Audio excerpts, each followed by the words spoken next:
রমাদানের অবশিষ্ট দিনগুলোর মধ্যে সবচেয়ে গুরুত্বপূর্ণ আমলের নাম হলো ইতিকাফ, যেটা রমাদানের শেষ দশকে করতে হয়।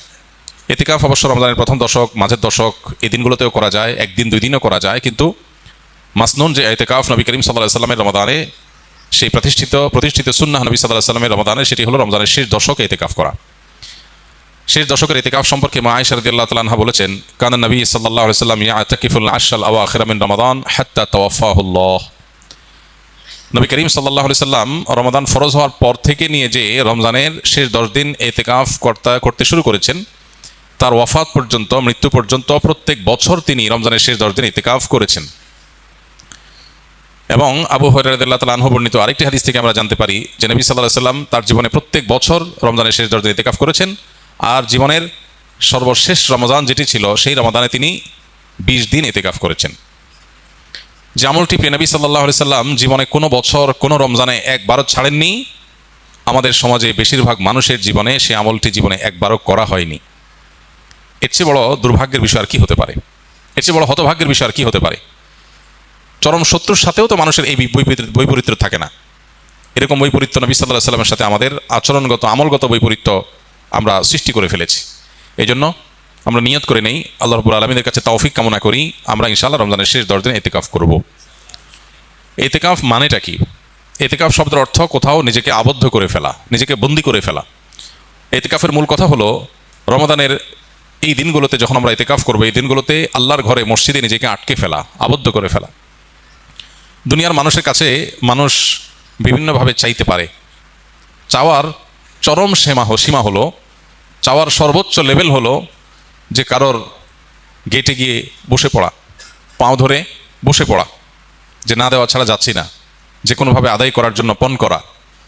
আল্লাহ রাব্বুল আলামিনের কাছে আমরা সারা বছর দোয়া করি, মুনাজাত করি, চোখের পানি ফেলি তৌফিক অনুযায়ী কম বা বেশি, কিন্তু ইতিকাফের আমলের মাধ্যমে মূলত আল্লাহ রাব্বুল আলামিনের ঘরে এসে কাঁথা বালিশ নিয়ে, গাঁটি বস্কা নিয়ে আমরা একরকম বসে যাই আল্লাহর ঘরে, যে আল্লাহ তোমার মাগফিরাত নিয়েই আমি যাব।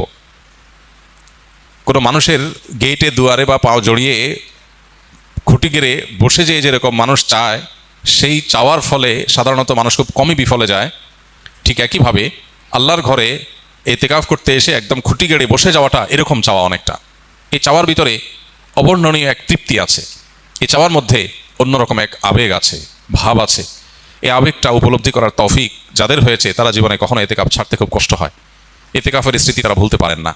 প্রিয় ভাইরা আমার, গোটা পৃথিবীর হাজার হাজার সৃষ্টি আল্লাহর, এগুলো আমাদেরকে, আমাদের মনোযোগকে, আমাদের ফোকাসকে নানা দিকে বিক্ষিপ্ত করে রেখেছে। সোশ্যাল মিডিয়ার এই যুগে, বিশেষ করে অনলাইনে বিচরণের এই সময়টাতে আমাদের মনোযোগ হাজার হাজার জিনিস নিয়ে যাচ্ছে। আমরা যখন সোশ্যাল মিডিয়া স্ক্রল করি, আমাদের সামনে কোনো একটা পোস্ট আসে, আমরা এই পোস্টটা দেখব কি দেখব না সিদ্ধান্ত নেই। স্ক্রল করে যাওয়ার পর বা স্ক্রল করে যদি কোনো পোস্ট সামনে আসে, আমরা যদি সেটা দেখি, তখন রিয়্যাক্ট করবো কি করবো না সেখানে আমরা মনোযোগ দেই। কোনো পোস্ট আমাদের হাসি উদ্রেক করে, কোনোটা আমাদের কান্না পাইয়ে দেয়, কোনোটা দেখে আমাদের হয়তো বিরক্ত লাগে, কোনোটা দেখে আমাদের ভালো লাগে।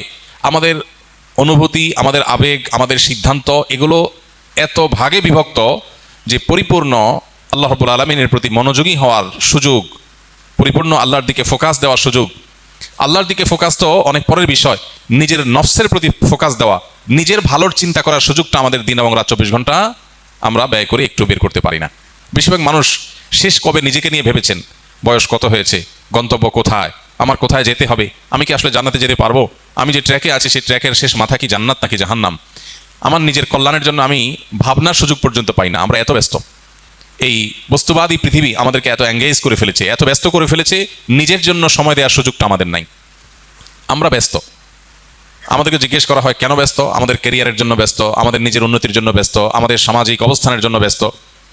অথচ এই সব ব্যস্ততার আড়ালে আমাদের নিজের অনন্ত অসীমকালের যাত্রার, আমাদের রবের এই বিষয়গুলোর প্রতি ফোকাস বা মনোযোগ দেওয়ার সুযোগ আমাদের হয় না। এই বাস্তবতায় ইতিকাফ আরও বেশি আমাদের জীবনে রিলেভেন্ট এবং গুরুত্বপূর্ণ। এরকম বিক্ষিপ্ত মনোযোগ যখন কোনো সমাজে চরম আকার ধারণ করে, আমরা 2 রাকাত নামাজ পরিপূর্ণ মনোযোগের সাথে, দুনিয়ার কোনো দিকে মনোযোগ যাবে না, পরিপূর্ণ আল্লাহর দিকে মনোযোগ থাকবে। আল্লাহ বলেছেন আকিমিস সালাতা লিযিকরি, তোমরা সালাত কায়েম করো আমার স্মরণের জন্য।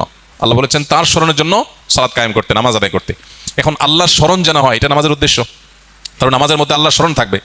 এখন আমাদের নামাজের অবস্থা হয়েছে এমন যে আল্লাহ ছাড়া সব কিছু স্মরণ হয়।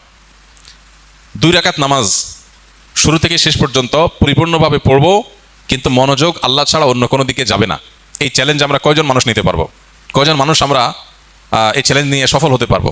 চ্যালেঞ্জ নিয়ে দেখেন যে নামাজ শুরু করেন, নফল নামাজ 2 রাকাত নিয়াত করেন, একদম সালাম ফেরানো পর্যন্ত একবারের জন্য ছেলে মেয়ে, ফ্যামিলি, বিয়ে শাদী, মা বাপ, ব্যবসা বাণিজ্য, কাজ কাম, পড়ালেখা, ক্যারিয়ার, সোশ্যাল মিডিয়া, বাইরের কোনো জগৎ, কোনো কিছুর প্রতি মনোযোগ থাকবে না, পরিপূর্ণ আল্লাহর দিকে মনোনিবেশ করবেন। এরকম 2 রাকাত নামাজ পড়া সহজ না কঠিন দেখেন চিন্তা করে প্রিয় ভাইরা আমার। অথচ আমাদের দিনে কতগুলো রাকাত নামাজ পড়া লাগে, সেখানে 2 রাকাত নামাজেও আমরা এই মনোযোগ দিতে পারি নাই।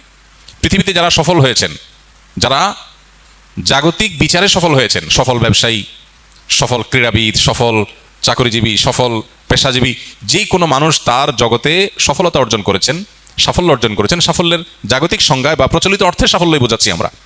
এই মানুষগুলোর জীবনী, এই মানুষগুলোর লাইফস্টাইল, এই মানুষগুলোর যে সারা জীবনের অভ্যাস, এগুলোকে নিবিড়ভাবে পর্যবেক্ষণ করার পর অনেক গবেষকদের দাবি হলো সেই সব মানুষরাই জীবনের সবচেয়ে বেশি সফল হয়েছে যাদের জীবনে ডিপ আওয়ারের পরিমাণ, পূর্ণ মনোযোগের সাথে কাজ করার পরিমাণ যত বেশি, তাদের জীবনে সাকসেসের রেশিও তত বেশি। অর্থাৎ আপনি কোনো কাজে পরিপূর্ণ মনোযোগ কতক্ষণ রাখতে পারছেন, এটা আপনার সাফল্যের অনেক গুরুত্বপূর্ণ একটা শর্ত। যে একটা কাজ করতে গিয়ে 5টা কথা মনে আসে, একদিকে চলে গেলে আরেক দিকে তার মাথা চলে যায়, তার জন্য সাফল্য খুব কঠিন। যে কোনো কাজ করার জন্য পরিপূর্ণ মনোযোগ দিয়ে করে, জগতে যাই হোক, সে তার কাজ থেকে সরে না। আপনারা যা স্কিলে ভর্তি হয়েছেন, প্রশিক্ষণ নিচ্ছেন, যে প্রশিক্ষণ পরিপূর্ণ মনোযোগের সাথে নিচ্ছে, ক্লাসে পূর্ণ মনোযোগ দিচ্ছে, সিস্টেম পরিপূর্ণ মানছে, এই মুহূর্তে সে প্রশিক্ষণ নিতে আসছে, অন্য জগতে সে যেতে চায় না, পূর্ণ মনোযোগ দিতে পারে, সে তত বেশি সাকসেস হয়। যারা স্কিল থেকে ট্রেনিং শেষ করে এখন বিভিন্ন জায়গায় জবে আছেন, যে ব্যক্তি তার জবের দিকে যত বেশি মনোযোগ দিবে, যত বেশি ফোকাস দিবে, তার কাজটাই সবচেয়ে গুরুত্ব পাবে, অন্য দিক থেকে মনোযোগ সরিয়ে এদিকে যত বেশি মনোযোগ ইনভেস্ট করতে পারবে, সে চাকরিজীবী হিসাবে তার ওই কাজের জগতে তত বেশি সাকসেস হবে। আর যার মনোযোগ যত কম থাকবে, তার সাকসেসের পরিমাণ তত কম হবে। এই মনোযোগ এখন নষ্ট হওয়ার মতো হাজার হাজার ডোপামিন, হাজার হাজার মনোযোগ বিনষ্টকারী ডোপামিন আজ চতুর্দিকে ছড়িয়ে ছিটিয়ে দেওয়া হয়েছে। স্পিরিচুয়ালি, আধ্যাত্মিকভাবে আমাদের মুসলমানদেরকে ধ্বংস করবার জন্য হাজারো আয়োজন আছে, যেগুলোকে আপনি দেখছেন নিছক বিনোদন, এগুলো মূলত আপনার আমার রুহানি শক্তি ধ্বংসের আয়োজন। যেগুলোকে আপনি দেখছেন নিছক টাইম পাস, সেগুলো আসলে টাইম পাস না, সেটা আপনার লাইফ পাস। আমাদেরকে শেষ করে দেওয়া হচ্ছে, মনোযোগ নেই।